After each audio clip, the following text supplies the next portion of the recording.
Hi, welcome to chapter 10. I know that we don't have class today, but I still want to go through the exercise in the class, which is gonna further our understanding of chapter 10. If you already done the Learn Smart, you should already have the premium understanding of what's going on with chapter 10. We'll focus on majorly the stockholder equity section.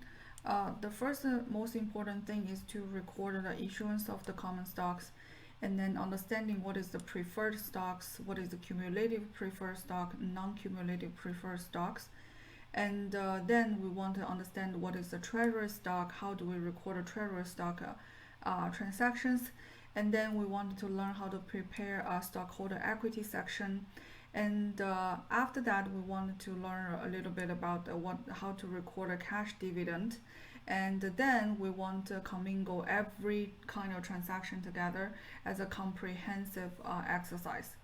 So, and then I will left the rest of this exercise to the second class of the chapter 10, which is gonna hold on Tuesday. So let's start without further ado. So I recommend you to watch the video that I posted online for this chapter if you prefer that way of learning. If not, you can read the book thoroughly, which is gonna be very helpful as well. Okay, so let's look at this example. Shakespeare clothing begins to operation on January 1st, and hold on a sec, and engaged in following transaction during the year related to stockholders' equity transaction. So on January 1st, it issued 1,000 share for common stock for $50 per share. And April 1st, it issued 100 additional share of a common stocks for $55 share.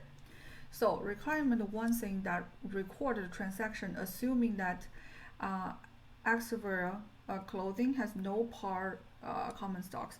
So we talk about in the lecture saying that the common stock has a par value. There's two kind. One is can issue with par value. One called issue without par value.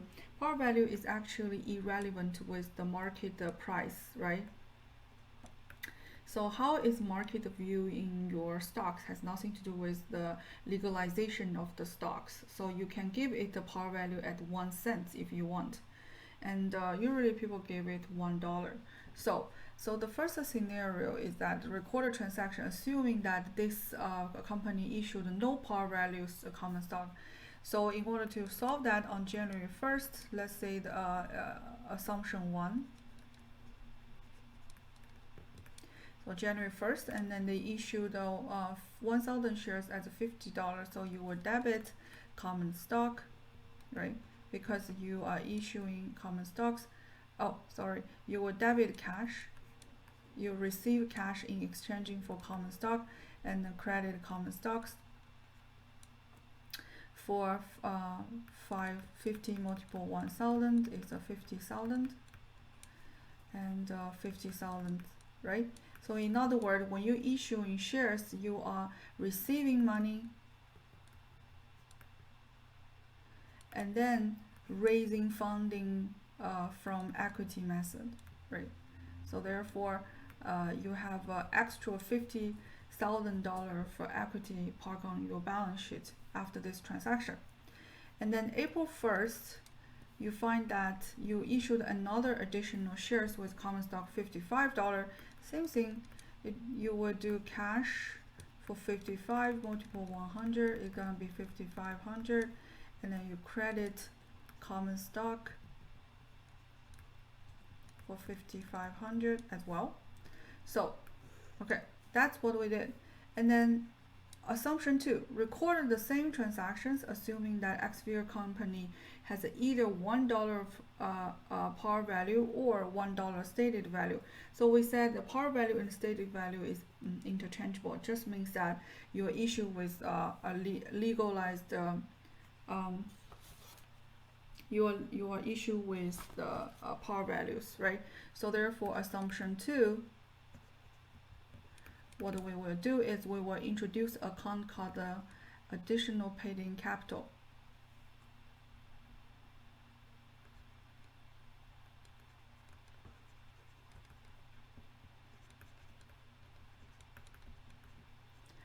Okay, and this is a account that belonging to the equity account, and it's increasing the equity, right? So what we will do is debit cash, right? Same thing, $50,000. That's exactly what we receive, and we will credit common stock. This account only stated as the par value multiple the number of shares being issued, which is gonna be $1,000, and then we will record additional paid in capital using $50,000 minus $1,000 is gonna be $49,000. Okay, so same thing here. If the April 1st you initially another issuance of 100 additional shares for $55, so you will use a cash for 5,500 debit cash and credit common stocks for 100 multiple 1 is $100 and credit paid in capital for $5,400. Okay, so in other words, the difference between these two transactions is that when you have a par value, you will only record the par value multiple the share outstanding under the common stock, and then the additional extra money that you paid for that you receive for that specific stocks is gonna go to the paid in capital account, right? And then versus if you don't have a par value of common stocks, you will park every penny under the common stock account. Okay. So yeah, so this is a very important concept. Additional paid in capital account is going to be the difference between the money that we receive and the par value. The par value you actually calculated for your common stocks. Okay, this is the first learning point. The difference between par value stocks and non-par value stocks. Okay, so let's continue. Okay, second question. The Prestige Corporation has a 1,000 share of 6%, okay, 100 par value preferred stock the company issued at the beginning of year 1. Okay, hold on here. So what this means that you have issued a preferred stocks at a par value of $100, and the 6% here meant you promised to pay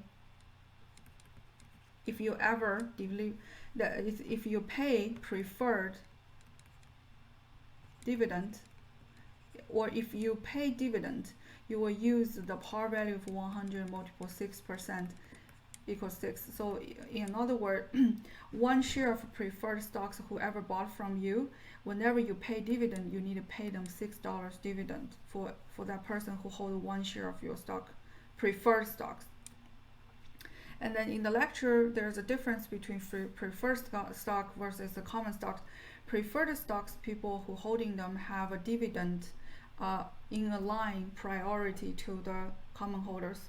So because they paid extra money, at the same time they don't have voting rights, right? They don't have they only we talk about the preferred stockholders is almost essence in terms of between debt holder versus the equity holder. So debt holder, which is lenders, they charge you for fixed rate of the return, and you got to pay whenever there's a due dates.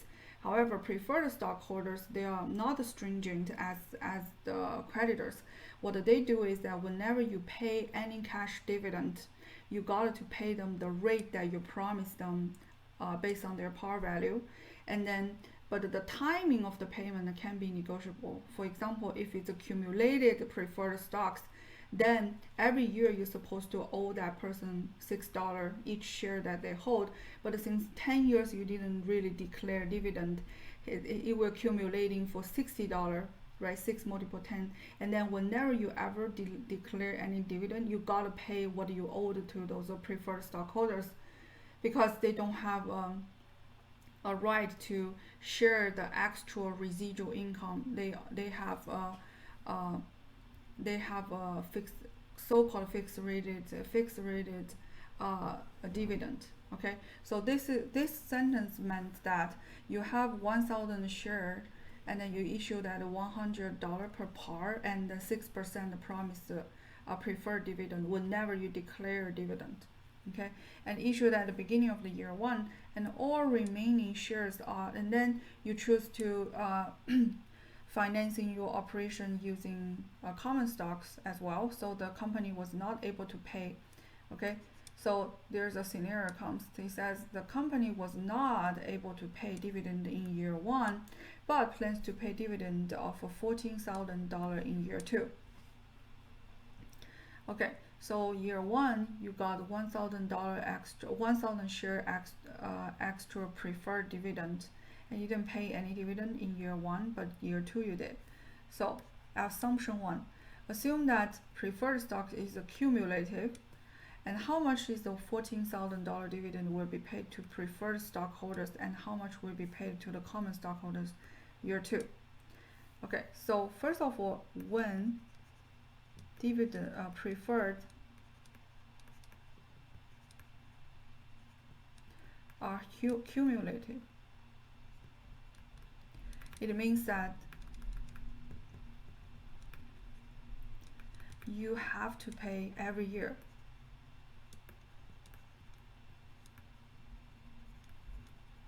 Right? But when the preferred stocks are cumulative, it means that the company need to pay every year. But if you didn't, if the company did not declare dividend,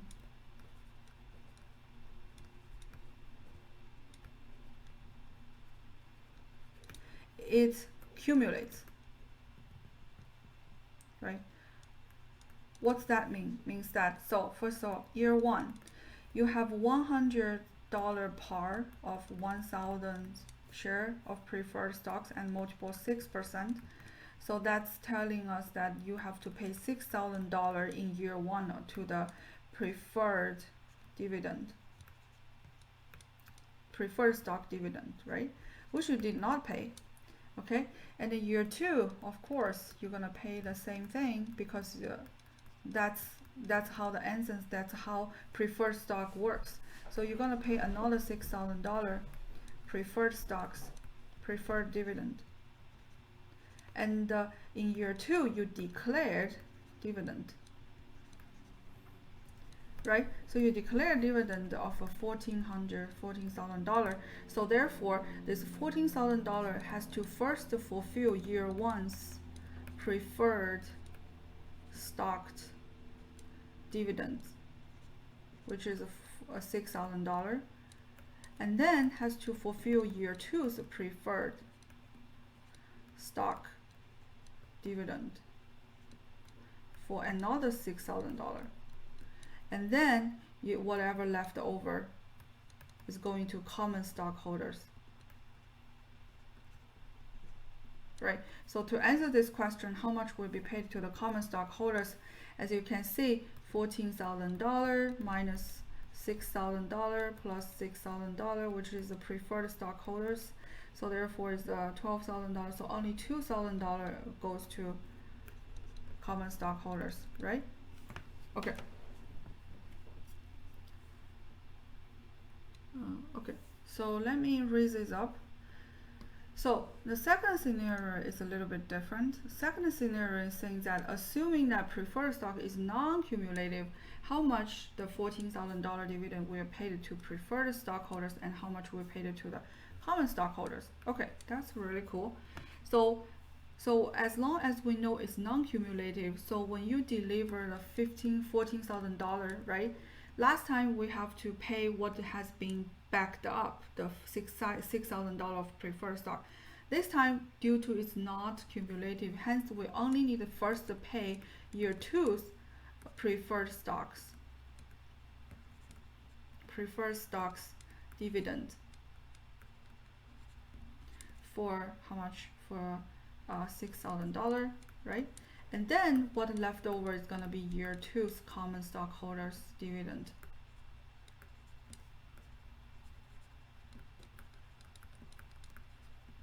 Which is gonna be $8,000, right?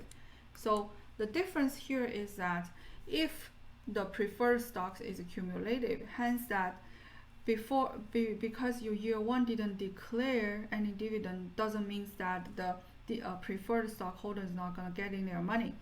So they will wait until that day that you finally declare. It can be 10 years later, but you can back up 10 times, right, of $6,000. Then whatever left over is going to go to the common stockholder. But if the agreement of the preferred stock is actually non-cumulative, so that means that whenever you declare the dividend, you just need to first take care of the preferred stockholders, right, for what you owe for that specific year due to non-cumulative, and then the leftover are going to go to the common stockholders. Okay, this question is a key on what is the cumulative, what is non-cumulative preferred stocks.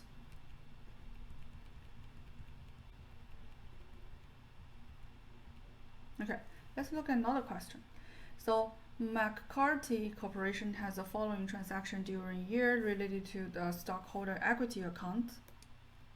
Okay, on February 1st, it issued 10,000 shares of no par common stocks for $20, and on May 15th, it issued 1,000 shares of 10 par preferred stock for $11, and declared cash dividend of 0.5 per share to all stockholders of records, both common and preferred October 15th, and October 15th is date of the record, right? And October 30th, and pay cash dividend on the declared October 1st. Record each transaction.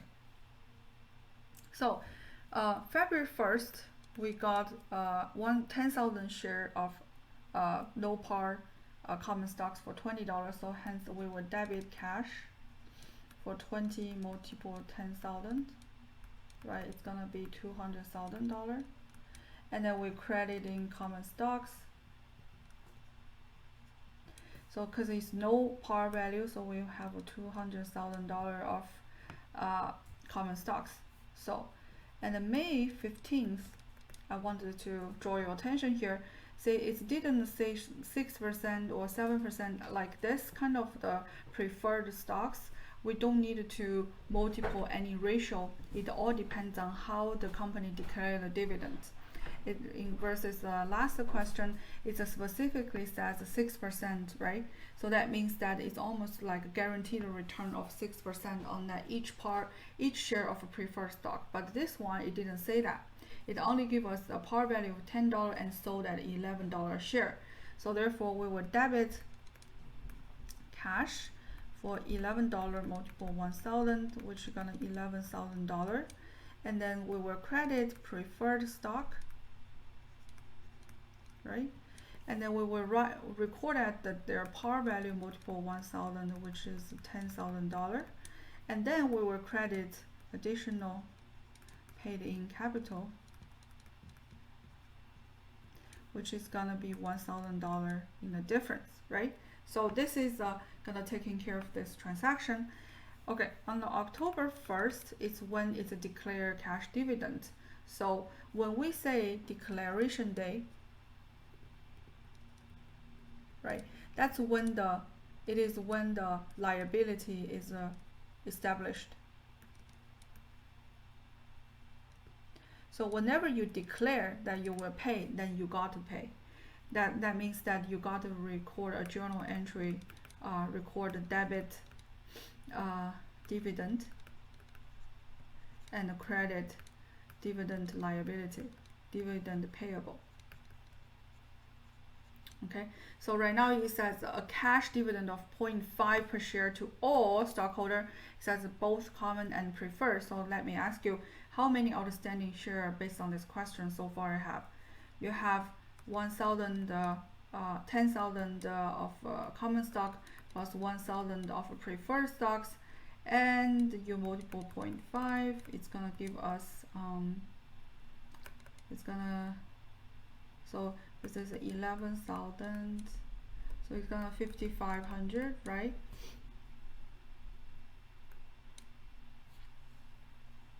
Yeah, it's gonna be 5,500 dividend payable for us.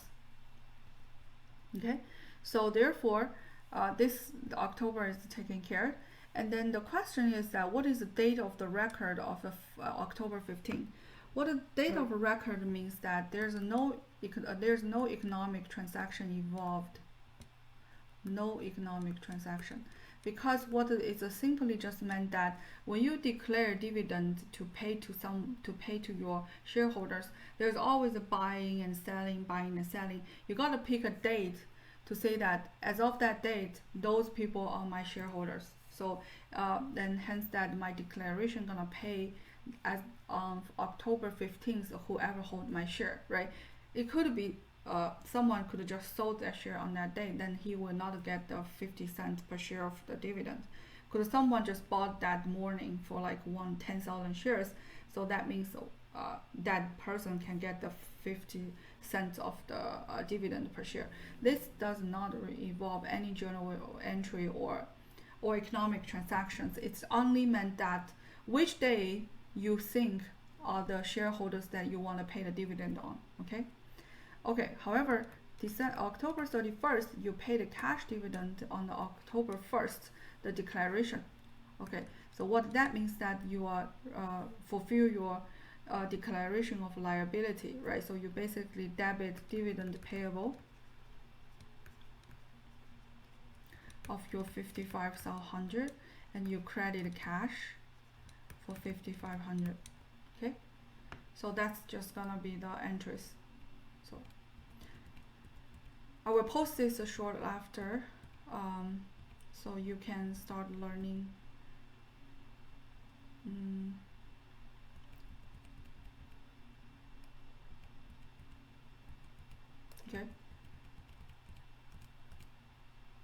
Okay, next question. Turner Corporation has a two class of stock authorized. It has a 6% 10 par preferred and $1 par common stocks, right? Very specific. So there's a two class of the stocks has been authorized. We said authorized does not means issued, right? You can authorize a million shares, but you could only issue 1,000 of them once a while. And the authorized is authorized number of is gonna be in the incorporation of your charter of the incorporation, right? So that's whenever the first time you establish your corporate, you say, okay, I will authorize this many shares, this many class of shares. But whether you issue means that people can buy it. It can be outstanding. It can be bought back. But the authorized is different. However, he says, okay, Turner Corporation has a two class. And then one class is preferred at the par value $10 and 6%, which is our return rate, and $1 per par for commons, right?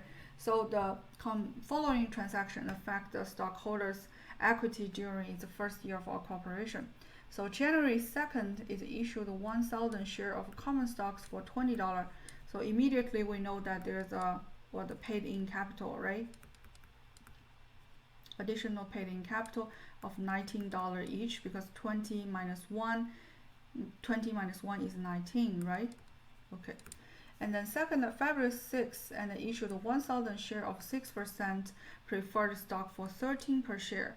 So therefore we know that immediately $3 is gonna be add in capital, add additional paid in capital for preferred stocks, right? So okay. And then September 10th purchased 2,000 shares of its own common stocks for $40. So this is whenever we introduce a treasury stock. Okay. And then December 15th, they resell the 1,000 of the treasury stock for $50 per share. Okay. So this question, we review what we do for common stocks and preferred stock, and we learn how to record a transaction of treasury stock by recording the buying transaction and selling transaction. Okay, very interesting. So January 2nd, we issue the common stock at 20. So we know that we will get cash for issue this 10,000 shares of common stock. So we will be 20 multiple 10,000 is gonna be 200,000, right? And then we will crediting common stock. And then this common stock, due to its par value, so we're going to use 1 multiple 10,000. It's going to be 10,000, right? And then we will credit additional paid in capital, which is going to be 100. So it's going to be 190,000, right? Right. So 200,000 minus 10,000 is going to be 190,000. Okay. So, and at the same time, February 6th, we will issue the 1,000 share of preferred stocks at a par value of $10 each. So cash, we will receive $13 multiple 1,000 share is going to be 13,000, right? And then we will credit a preferred stock for its par value at $10 multiple 1,000. It's going to be $10,000, and then we will credit additional paid in capital of $3,000, right? Okay, cool. So September 10th is when we buy back 2,000 of our common stocks. So basically, when we buy back the stocks, what do? We definitely pay cash, right? We will pay cash of 2,000 multiple $40 because that's how much we paid for it, right? Okay, so at the same time, we want to record a treasury stock. That's a new account that we learn. So at the money that how much you bought, right? So we will record on the treasury stock account of 80,000. And then December 15th, interestingly, that you sell 1,000 share of the treasury stock. You only sell the half of what you bought back. So what we do is that since we are selling, we are gonna get in cash, right? This 1,000 share you sold at $50 per share. So that means the 1,000 share multiple $50 is gonna be $50,000, right? At the same time, we wanted to credit treasury stock because this is the reselling of 1,000 is not selling the common stock, it's selling the treasury stock that we bought back at so therefore the treasury stock we bought at $40 for a share, hence that when we sold it, the treasury stock is going to be $40 share multiple only 1,000 shares, right? So that's going to be $40,000. And because we actually sold the treasury stock at 50, which is $10 higher than what we bought back, so we also have a additional paid in capital for $10 a share multiple 1,000. It's going to be $10,000. Okay. So summary: when you record buyback transactions of your own stocks, we call it treasury stocks. And when we record a treasury stocks, we record at the purchase price. You do not need to worry about what was the par value of the common stock that you were buying back from. You just directly record at what you paid for. We will record at the purchase price. Okay, I want to write it more clear. Purchase price. Okay. Similarly, you will consider from now on this purchase price is gonna be the book value of the treasury stock, or the whatever the par value of the treasury stock, if I want to describe like that way.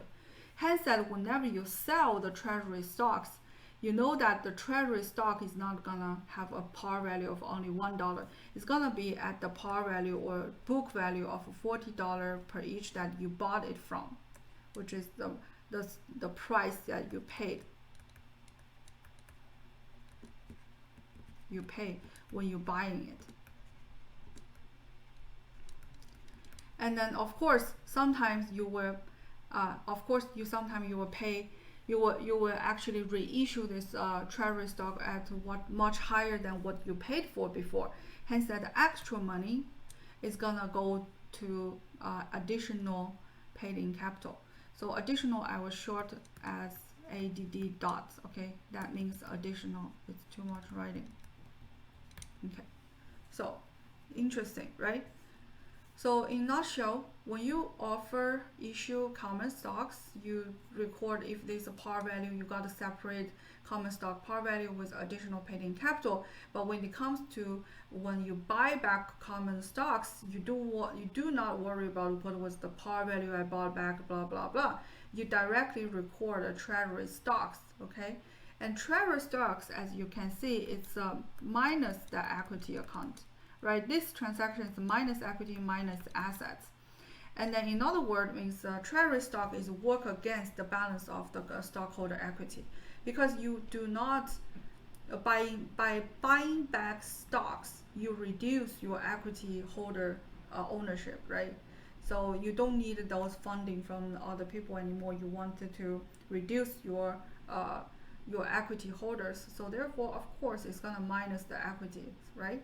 Hence that it's gonna park on the debit side of this account. But when you reissue the treasury stock, it's gonna increasing the equity again, because your reissuance means that more people are holding your company stocks. That increase your stockholder equity account, right? And then of course you're gonna get paid by people who actually own your treasury stocks. Okay, so let's continue.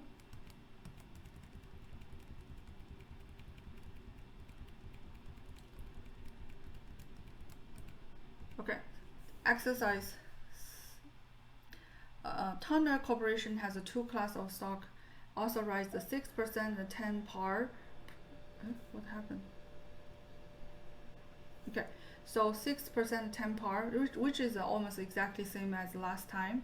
Last question, one par of common, and the following transaction affect the stock equity holders for its first year operation. So similarly, January 2nd, it issued a 10,000 share of common stocks for $20. We already analyzing this last time, right? February 6th is issued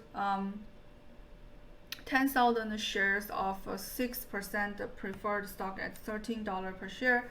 And September 10th, the purchase 2,000 shares on its own common stocks back for $40, and then it resold the 10,000 out of the treasury stock back at the market at $50 share. So this question only difference is that they want us to prepare the stockholder equity of the balance sheet for Turner Corporation as of December 31st, which is very interesting, right? So, and then also it says in its first year of operation, Turner Corporation has a net income of $20,000, okay, and it pays dividends at the year end for $9,000 for $1 per share on all common stock shares outstanding, and $600 for all the preferred shares outstanding. Very cool. So that means that besides what happening during the trading of the shares, at the same time they told us that the first year it made $20,000, and then it used this $20,000 to declare some of the $9,000 of common stockholder dividend and $600 declaration on the preferred shares dividend, and whatever left over is gonna be returned earning, right? Right.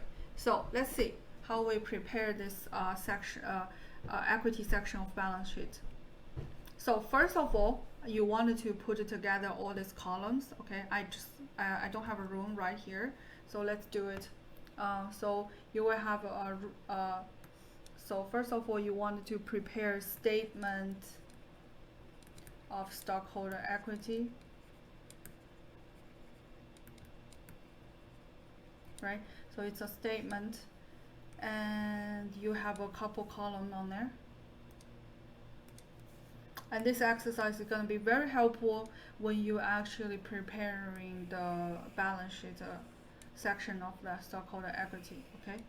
So first the column you wanted to write, so you wanted to first keep a record of the preferred stock,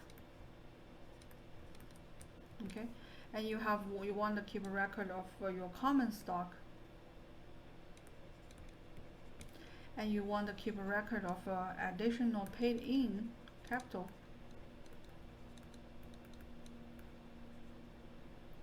And then you want to keep a record of returned earning, right? And you want to keep a record of treasury stocks. Okay, and you want to say total stockholder equity.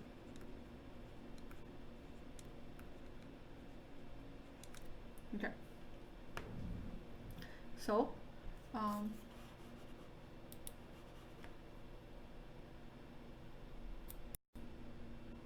okay, so then the balance of January 1st, we know that everything is 0 because this is a new company, right? Right. Okay. Then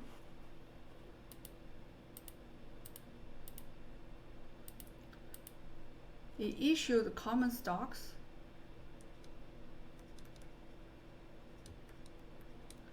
for remember, for 200,000, for $10,000, remember, at the par value, and also it has additional paid in for 190,000. Remember the journal entry we did? So it was issued at the 10,000 shares and $1 per par value, and 190,000 for the additional paid in capital. If you don't remember, go back to last question to look at. Okay. And then it issued the preferred stocks, right? Remember, it issued the preferred stock.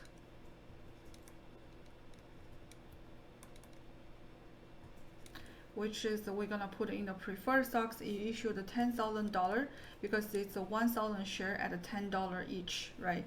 And then it's actually have a $3,000 of additional paid in capital, right?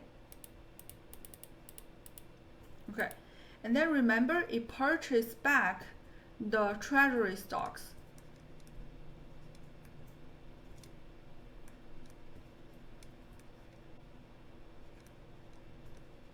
Remember, it purchased back 2,000 shares, right, at $40 each. So therefore, we wanted to put the treasury stock. Look, if you purchase, we put it in a bracket, which is gonna be $80,000, right?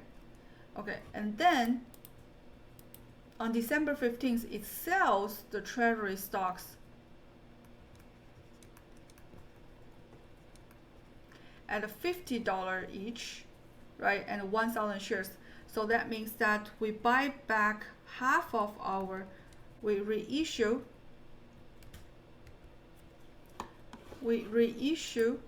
our treasury stocks for $40,000. So now treasury stock is $40,000, right?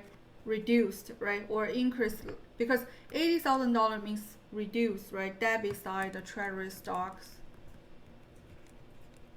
and we said it's a minus the equity, so that's why we put in the bracket for $80,000, and a crediting cash because we are buying back,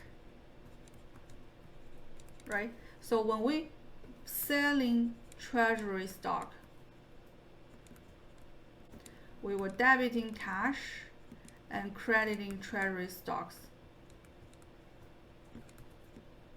right? We are $50,000, remember, because it's sold at $50 each, right? So therefore, 40,000 is because it was the what you bought back at the book value is $40, and then the extra additional 10,000 will be parked under here, right?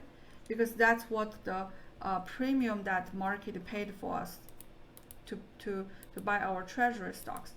And then remember, this question also said there's a net income. They make net income of 20,000. We said net income, remember, net income is increasing the returned earning, right?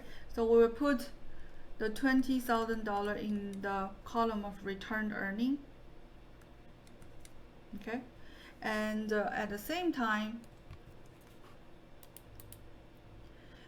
it also said the company paid dividend I just want to illiterate pay dividend to the common stockholders for $9,000, okay, and pay preferred stockholders about $600, okay. So therefore, we will say cash dividend for minus $9,600 here, and then we just concluding all the column together, right? So that will be the balance of December 31st, year 1. This is the balance of January, year 1, right? So this column gonna have a $10,000 records, right? And then this one gonna have a $10,000 records, and then this one is a 193 plus 10,000 is gonna be $203,000, right? And this column is gonna have a $10,400 because 20,000 minus 9,600 is 10,400, and this column gonna be negative $40,000, right? Okay, so if you add all this number together, it give us $193,400. Okay, that's our total stock equity. Of course, you also have to adding up all this. So common stocks, if you add these two together, it's going to be 200,000. So this is line 1, right? And then if you line 2 here, it's going to be $13,000 in terms of preferred stocks, and then treasury stocks, you're gonna be minus 8,000 here, 80,000 here, and sell the treasury stocks. Sorry, I think this is messy. So it's gonna be $50,000, and then cash dividend. If you put this line item, you can have a negative 9,600, and then the last column is the net income for $20,000. So you got to do all those crossing as well. So in the exam, I will give you this grade. Hence, at the end, if you adding all this number together, it should also footing 193,400. Okay, here is the most important thing. Based on this thing, we want to come up with our final goal, which is our balance sheet. So we do this exercise not only to publish the statement of equity.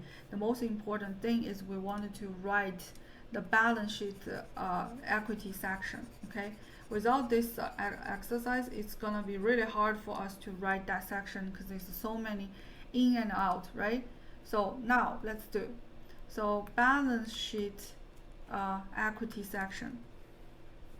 What I meant the balance sheet equity section, remember balance sheet, the left hand side is asset, and there's a liability section, there's equity section. I meant this section, what it looked like. Okay, I'm gonna, let's say, zoom in. So therefore, the stockholder equity, right? And then you will have a preferred stocks. Always start with preferred stocks because those are the first people in the line to get paid. And you will say $10 par value, right? And then you're gonna say $10,000. You look at this, okay? And then you will say common stockholder, and at a $1 par value, and then you will write $10,000 here, which is this number, and then you say additional paid in capital, right? And then you're gonna put this number here. It's gonna be 203,000. 203,000. Okay. Okay, and then you will say total paid in capital. Okay, you will adding all these three up. which is gonna give us 223,000. Okay, and then you wanted to put a retained earning, which is gonna give us this number, right? So return earning, you want to put for 10,400 here. Okay, and then you will say less treasury stock, which is this number here. It's gonna be, you can put it in a bracket for $40,000. Okay, and then you can say summarize it up, called the total stockholder equity. You put this gorgeous number 193,400 at the back. So this is gonna be the zoomed. This whole thing gonna be the zoom in of the equity section of the balance sheet. Okay, so basically you tell the stockholders first of all, this is what the shares outstanding look like, right? I have a preferred stock, I have a common stock, I have an all paid in stock, and a total at 233,000. Plus I have a return earning, which is after dividend, about the $10,400. And then I will tell you also that we have a treasury stocks that we bought back, and I give you the number of 40,000, and in total we have a total stockholder equity of 193,400. Okay, so so you can go through this on your own, which it looks like a mess, but it's kind of interesting in the end. Okay, so you will go through this on your own.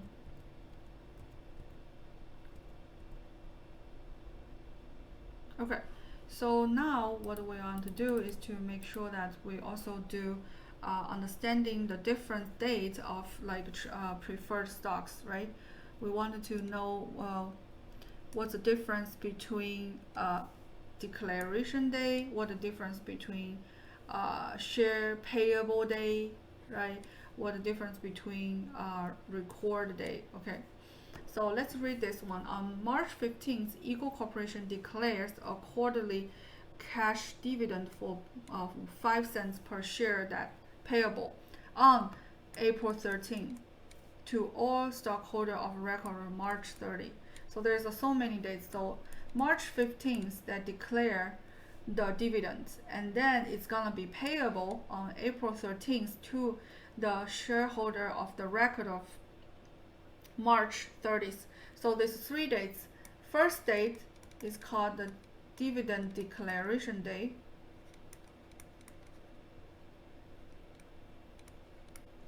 This is the date that we record dividend liability.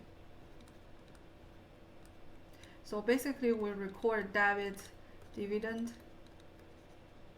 and credit the dividend payable. Right, for 0.05 multiple 100 is gonna be $5.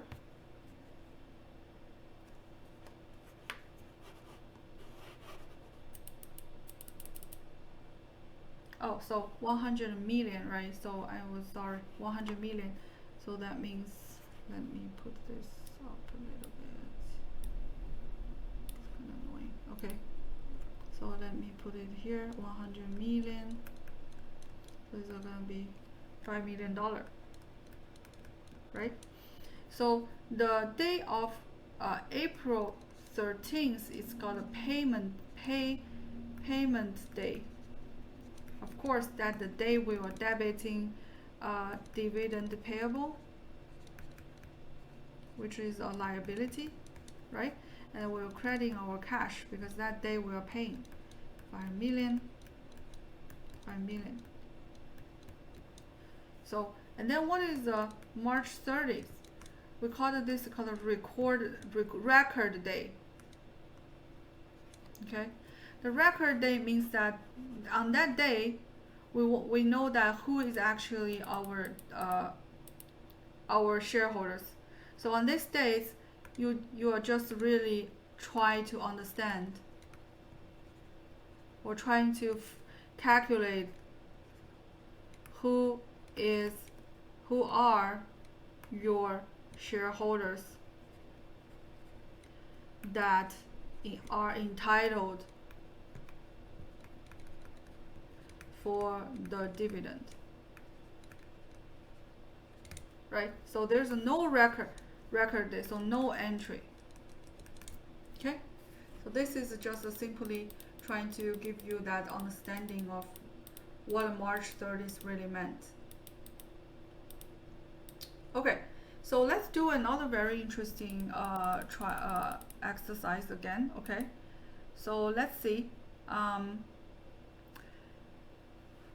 First of all, Carro Corporation designed the product of in line of golf equipment and golf apparel, and Carro has 150,000 share common stocks outstanding at the beginning of the year. Carro has the following transaction affecting shareholder equity section.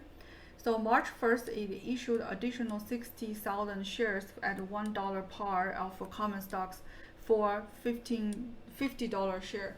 And March 10th, it purchased 10,000 shares of treasury stock for $58 per share.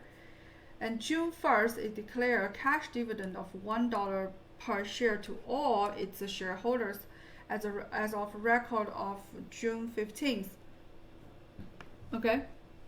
July 1st, it pays cash dividend declared on June. Okay, so it pays on that day. And then October 21st, he resell 5,000 shares of the treasury stock it bought back on the, so October 21st, it sell the treasury stock that he bought back on May 10th for $62 share. So quite interesting. So first of all, March 1st, let's one step at a time. They issued 60,000 additional shares at a par value of $1 for $50. So therefore, we know the cash is going to be $50 per share for 60,000, right? So that will be $3 million, right? And okay, and then we're crediting common stock for only the par value, which is 1 multiple 60,000. It's going to be 60,000, and we will credit additional paid in capital for 2,940,000, right? Okay, cool. So this is done. So May 10th, that he purchased 10,000 shares of treasury stock for $58 a share. So we're debiting treasury stock of 58 multiple 10,000. It's gonna be $580,000, right? And then we're crediting our cash for 580,000 because that's how much we paid for those treasury stocks. Okay, and then June 1st, it declares a cash dividend for $1 per share to all the shareholders record on the June 15th. So that's the thing. How many shares are outstanding right now?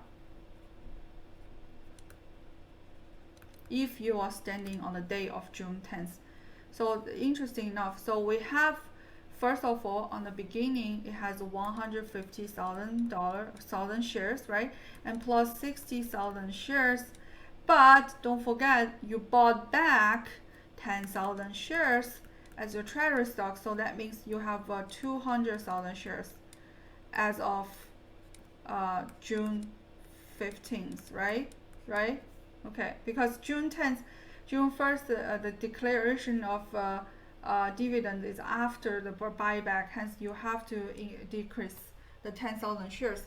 So if I tell you you have 200,000 shares outstanding as of June 15th and you declare $1 per share, so therefore you will debit.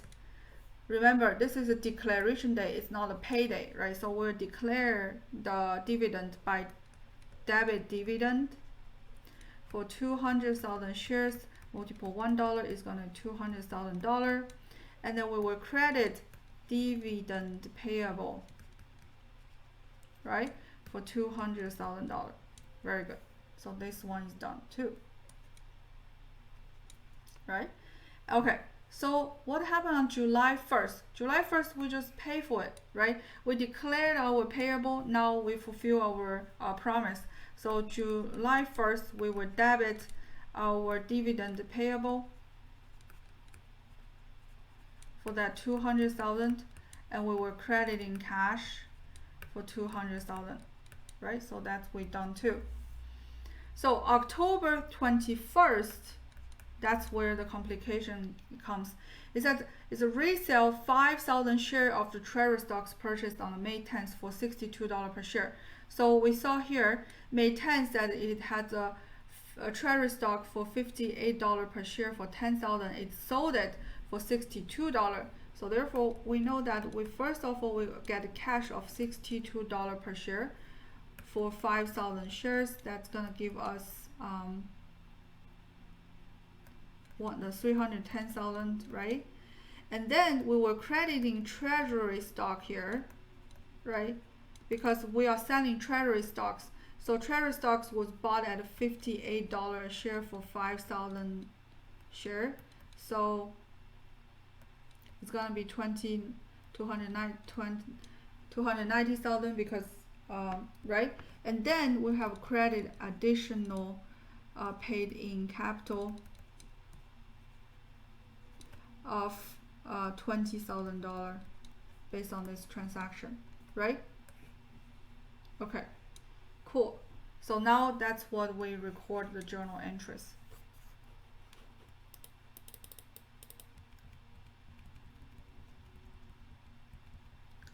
So take a moment to kind of, so I think the most complicating is right here.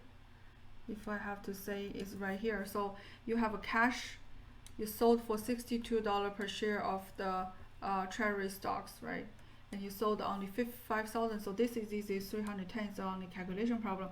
So the treasury stocks credit side, you remember, we will book with the book value of treasury stock is recorded as $58 a share for 5,000, and then so their additional paid in is gonna be 310,000 minus 90,000 is 20,000.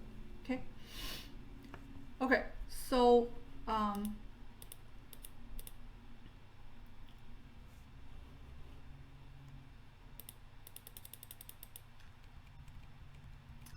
I will stop right here because that I wanted to prepare. It's actually the same transaction, right? Like last exam, last time, it's gonna be the same thing, but the only difference is that this want us to prepare, consider all the above transaction prepare. It also asks us to do the dividend and stuff, right? Return earning stuff, and prepare the balance sheet section of the Carroll Corporation. So I believe on Tuesday, it's good time for me to review all this transaction with you if you didn't really study or watch this video with me. At the same time, I can re-prepare this equity section of the balance sheet, which is really interesting and kind of a little bit complicated with you, that way to make sure that you understand what I'm doing, because this is going to be part of the exam 3. Not as complicated as this, but at least some format of it. So this lecture that we talk about issuance of common stocks and issuance of treasury stocks, issuance of preferred stocks, what is the cumulative, non-cumulative, how to record the cash dividend, and how to record the treasury cash treasury stocks, and how to resell treasury stocks, and then how to calculating the balance sheet section of the stockholder equity account, and what's the relationship between the net income and dividend. So it's very interesting. It ties things together, but at the same time, it's also giving you a new idea. What I want to say is that do not bog down by so many calculations and stuff like that. It's not hard at all. You all need to know is to look at the share outstanding and how much is sold for, right? And how much is the par value. So just very clearly about this understanding of this three idea, that you will be really clear about what you're doing in the debit and credit. With that being said, I'm looking forward to talk to you guys on Tuesday, and then to further discuss how to prepare equity section of the balance sheet, and also the ratio analysis. Okay, so I will see you guys later. Thank you.